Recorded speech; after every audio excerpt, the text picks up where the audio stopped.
네, 여러분 안녕하세요. 11월 28일 목요일 학갑의 시간이 찾아왔습니다. 오늘은 호세아 9장 1절로 17절까지의 말씀으로 축제의 종말과 형벌의 도래라는 제목하에 함께 은혜 나누기 원합니다. 9장은 이방인들과 전혀 다를 바 없는 이스라엘을 고발하고 그들이 반드시 멸절되리라는 경고를 담고 있습니다. 왜 이스라엘이 그러한 운명을 맞이하게 될까요? 바로 하나님과 맺은 언약을 파기했기 때문입니다. 하나님의 사랑은 옛 이스라엘의 조상을 애굽 땅 종 되었던 집으로부터 건져내어 광야에서 언약을 맺고 또 약속의 땅으로 입성하게 이르는데 드러나 있습니다. 그러나 이스라엘은 그러한 하나님의 사랑을 저버렸습니다. 또한 하나님의 언약 백성이라고 하는 지위를 망각한 채 이방 문화를 사랑하고 또 이방 신들과 그 문화를 탐닉했습니다. 이것은 마치 음행과도 같았습니다. 호세아는 이제 이스라엘이 범한 그 음행에 대한 값을 치를 때가 되었다라고 선언하는데요. 그 선언과 심판의 메시지가 오늘 본문에 나타납니다. 1절과 9절까지의 말씀, 또 10절과 17절까지의 말씀 두 부분으로 나누어 볼 텐데요. 먼저 첫 번째 단락은 1절부터 6절, 지금은 애곡할 때라고 하는 메시지를 담고 있습니다. 1절부터 4절까지를 보면 호세아는 흉년을 예고하고 있는데요. 2절 말씀을 읽어보겠습니다. 타작마당이나 술틀이 그것을 기르지 못할 것이며 새 포도주도 떨어질 것이요. 이어진 3절 4절은 부정적인 묘사가 두드러지고 있는데요. 그들은 여호와의 땅에 거주하지 못하며 애굽으로 다시 가고 아수르에서 더러운 것을 먹을 것이니라. 그들은 여호와께 포도주를 부어드리지 못하고 여호와께서 기뻐하시는 바도 되지 못할 것이라. 이러지도 못하고 저러지도 못하고 이것도 안 되고 저것도 안 된다라는 말합니다. 다시 말해 흉년이죠.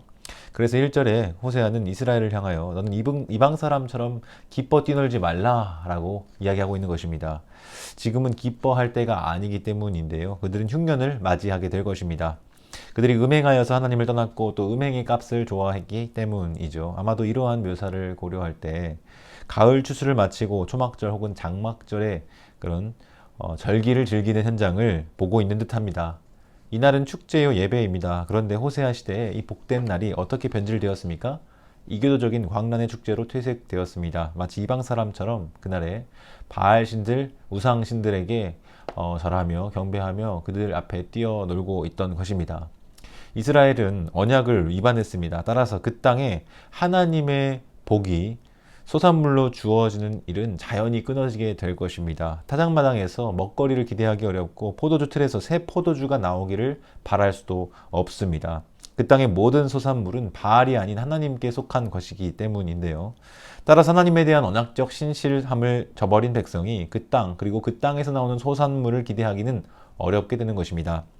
심지어 낯선 아수르 땅으로 추방당한다라고 하는데요. 이것은 마치 이전에 애굽에서 종살이 하던 시대로 돌아가는 것을 의미합니다. 이러나 저러나 이것은 출애굽의 반대, 다시 말하면 역출애굽에 대한 심판 선언인 것이죠. 구원이 도리어 심판으로 바뀌게 된다라는 것입니다. 다시 이스라엘이 제국의 노예로 사로잡혀 가는 것이죠. 애굽으로 다시 간다는 말이 그것이죠. 하나님의 구원 역사를 무효화시키겠다라는 겁니다. 더러운 것을 먹을 것이라는 말은 무슨 의미입니까? 3절에 기록이 되어 있는데 이것은 하나님의 거룩한 백성, 제사장 나라로서의 정절한 정체성을 상실하게 된다는 의미인 것이죠. 그래서 그들은 여호와께 포도주를 부어드리지도 못하고 여호와께 기쁨이 되지도 못하고 그들의 재물은 애곡하는 자의 빵과 같아 더럽게 될 거다라고 하는 것입니다. 이어지는 5절을 보면 명절날 그리고 여호와의 절기에 무엇을 하겠느냐 이렇게 반문하는 모습을 보는데요. 여러분 이 질문의 형식은 단지 궁금해서가 아니죠. 수사적 의문문으로서 답이 정해져 있습니다. 다시 말하면 그 무엇도 할 수 없다는 말입니다. 여러분 보통 명절이나 여호와의 절기의 날에는 무엇을 합니까? 여호와께 예배를 드립니다. 잔치를 벌입니다. 축제의 날입니다. 그런데 그날이 자기들만의 탐욕의 제사를 드리는 날, 이방 신들을 섬기고 자기들을 위한 그런 탐욕이 드러나는 제사를 드린들 하나님 앞에서 아무런 쓸데없고 아무리 많은 것을 드린다 할지라도 그것의 본질이 다 어그러졌기 때문에 멈추라는 의미입니다. 그들을 향해서는 7절이 말하듯 오직 형벌의 날, 또 보응의 날만이 다가오고 있을 뿐이라는 것이죠. 다시 말해 축제의 삶은 종말하고 형벌의 날이 도래할 것을 말하고 있는 것입니다. 여러분 외도라고 하는 것은 합당한 대가를 치르기 마련인 것이죠. 그 일상적인 삶에서 누렸던 모든 기쁨과 즐거움을 다 잃어버리게 되고 나면 뒤늦게 그것에 대한 소중함을 뼈저리게 느끼게 됩니다. 우리도 마찬가지입니다. 지금 누리는 기쁨과 만족, 즐거움과 행복은 우리가 하나님과 온전한 관계 안에 있을 때 허락되는 것이라는 사실을 우리는 꼭 기억할 필요가 있는 것이죠. 이어지는 두 번째 단락을 보겠습니다. 10절 이하에는 옛적 이스라엘의 죄와 하나님의 분노에 관해서 묘사하고 있고요. 또 예언자의 기도와 하나님의 심판에 대해서 담고 있습니다. 먼저 10절에 하나님이 이스라엘과의 그 만남을 회상하며 그때의 기쁨을 말씀하시는데요. 마치 그들의 조상을 볼 때 하나님이 어떻게 보셨느냐라고 말하냐면 무화과 나무에 처음 맺힌 첫 열매를 보듯 기뻤다라고 회상하며 말씀하십니다. 그런데 민수기 25장에 나타난 바알 부올의 사건, 즉 부올의 신으로서 그들에게 음행의 제사를 드렸던 그 과거의 조상의 제약을 언급하시는데요.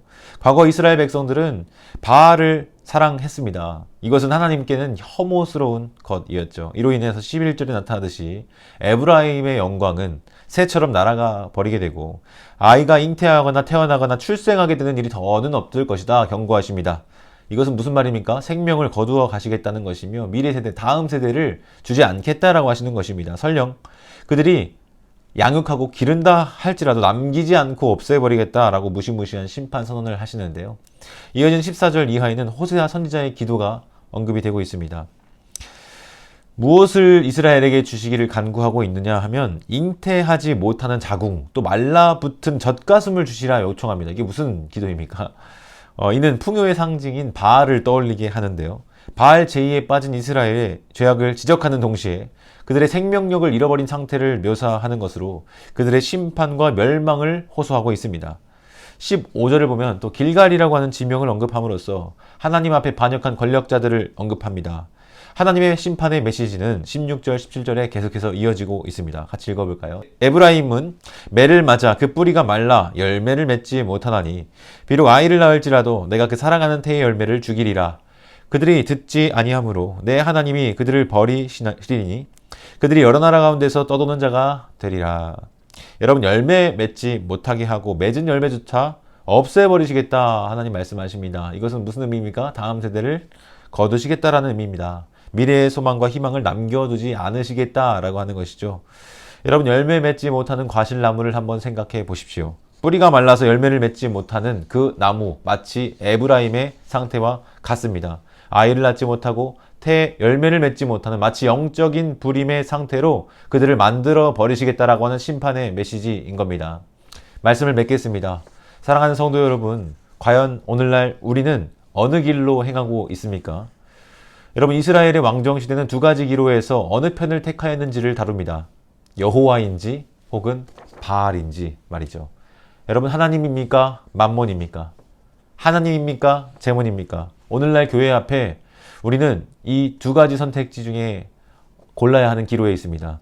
두 가지 사이에서 어느 편을 선택하여 따르며 살아가고 있습니까?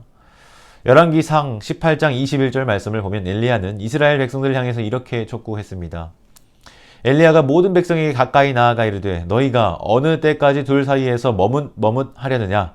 여호와가 만일 하나님이면 그를 따르고 바알이 만일 하나님이면 그를 따를지니라 하니 백성이 말 한마디도 대답하지 아니하는지라. 여러분, 그때 백성들은 말 한마디도 대답하지 않았다라고 합니다. 그 말인즉슨 이미 그 시대의 수많은 백성들이 하나님 아닌 다른 신, 즉 바알을 선택하여 따라 살아가고 있었다라는 말입니다. 마찬가지로 오늘날 교회도, 우리도 그 양자택일의 질문 앞에서 살아가고 있습니다. 예수님은 마태복음 6장 24절에 제자들에게 이렇게 말씀하셨는데요. 한 사람이 두 주인을 섬기지 못할 것이니 혹 이를 미워하고 저를 사랑하거나 혹 이를 중히 여기고 저를 형히 여김이라. 너희가 하나님과 재물을 겸하여 섬기지 못하느니라. 여러분, 비단 오늘날이라고 다를까요? 대다수의 사람들은 크고 넓은 길로 행하고 있습니다. 그러나 여러분, 멸망으로 인도하는 그 문은 크고 길이 넓습니다. 그래서 그리로 들어가는 자가 많지요. 그러나 생명으로 인도하는 문은 좁고 길이 협착하여 찾는 자가 적다 말씀하십니다. 그래서 주님은 제자들에게 좁은 문으로 들어가라 말씀하셨습니다. 바알을 섬기고 따르며 재물을 택하여 섬기는 자들은 오늘 살펴본 호세아 선지자의 심판의 메시지를 그대로 경험하게 될 것입니다. 그러나 큰 길이 아니라 하나님을 선택하는 좁은 문, 좁은 길을 걸어가는 모든 그리스도의 제자들은 심판이 아닌 구원의 길로 인도함을 받을 것입니다. 그 길의 끝에서 축제의 잔치를 벌이며 참된 만족과 기쁨으로 가득한 날을 맞이하게 될 것이죠. 바라기는 나 자신과 가정과 교회가 올바른 길을 선택하도록 그렇게 기도할 수 있기를 바라며, 또 좋은 나무가 되어서 아름다운 열매를 풍성히 맺게 해달라 오늘 이 시간 기도할 수 있기를 바랍니다. 기도하겠습니다. 사랑하는 하나님 아버지, 오늘 호세아 선지자의 메시지를 통하여 이스라엘의 임박한 심판과 멸망의 메시지를 봅니다. 하나님, 그들이 그렇게 운명을 맞이하게 된 것은 언약의 하나님을 신실하지 못하고 말씀을 저버리고 음행하며 다른 신들을 쫓았기 때문임을 압니다. 하나님, 오늘날 모든 그리스도의 제자들, 모든 교회들이 좁은 문, 좁은 길을 따르며 재물이 아니오 오직 여호와 하나님을 선택하고 행하는 그런 모든 백성들 될 수 있도록 주께서 축복하시고 인도하여 주시옵소서. 때론 고되고 어려울지라도 주의 말씀과 뜻에 따라 살아가는 삶에 참된 복락이 있음을 믿음으로 걸어가게 도와 주옵소서. 예수님의 이름으로 기도드립니다. 아멘. 네, 오늘 이 한 날도 주와 더불어 동행하는 한 날 되시기 바랍니다.